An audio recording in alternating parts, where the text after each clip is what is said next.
байгууллагууд ажил хаялт зарлан эсэргүүцлийн жагсаал зохион байгуулад байна.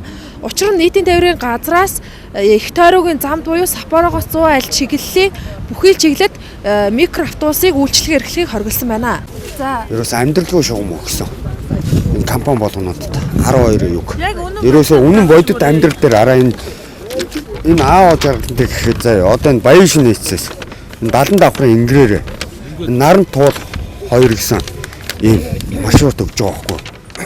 За. Энэ хоёр талтай үнсний цагтай. За. Хоёулаа. Энэ 70 давхрын ингэр ерөөсөө энэ шарилан газар энэ араар нь явсан засмал замаар энэ өөр өгч байгаа. Энэ дэр биднээс өгсөн яг маршрут өгсөн эхний өдөр хоёр талаас гаралт хийсэн. Гаралтыг өглөө 7 цагт ихэд байхгүй. Энэ дээр 10 цаг үрд зогсоод ганцхан хүн суусан.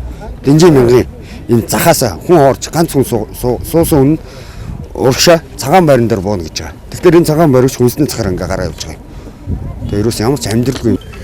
Өнөөдөр энэ микроавтобусыг чимхээр нь ямхаар нь ингэж гадагш нь шахаж зайлуулж байгаа асуудал карманда аваахан гайгүй бэлдээ.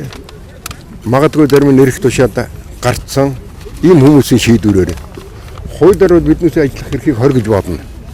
Зүгээр захирамж Улаанбаатар хотын нийтийн тээврийн газраас зүгээр нэг захирамж тушаадаар биднээс энэ хүмүүсийн амьдралыг ингэ сүрэж бас болохгүй гэдэг утгаараа нөгөө зүгээр энэ нэг ширхэг микроавтобус чинь ардаа хичнээн хүний амьдрал авч яваа үлээ.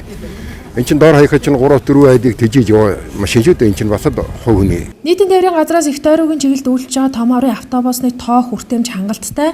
Мөн автобусны буудлуудад микроавтобуснууд удаан зогсож замын төвжил үүсгдэг учраас ийхүү төвийн чиглэлд иргэдэд үйлчлэгийг хориглосон байгаамаа. Хараа 12 аж ахуйн нэгжийн 1500 орчим микроавтобусны үйлчлэгээ эрхлэгчид үүнийг эсэргүүцэж байна. Одоо энэ чинь өнөөдрийн байдлаар энэ өнөөдөр ийм шийдвэр гаргацсан байна шүү дээ.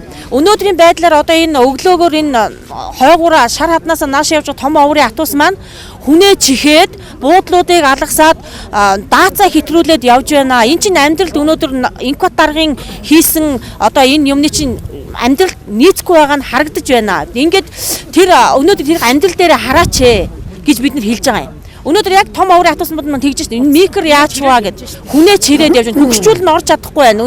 Өндөр настай хүмүүс хүүхдүүд нь бүгд тоцорсон. Залуучууд түрээд орсон. Яг нөгөө олон жилийн өмнөх микрод байхгүй байсан үеийг давтаж шүү дээ. Тэгэхээр энэ шийдвэр маань өнөөдөр яг гарах хугацаанд болоогүй байгаа. Бидний өнөөдөр ганц тавьсан зорилго юу гэхээр 2016 он хүртэл бид нар явъя. Банкны үр зээлд хамрагдсан парк шинжилтээр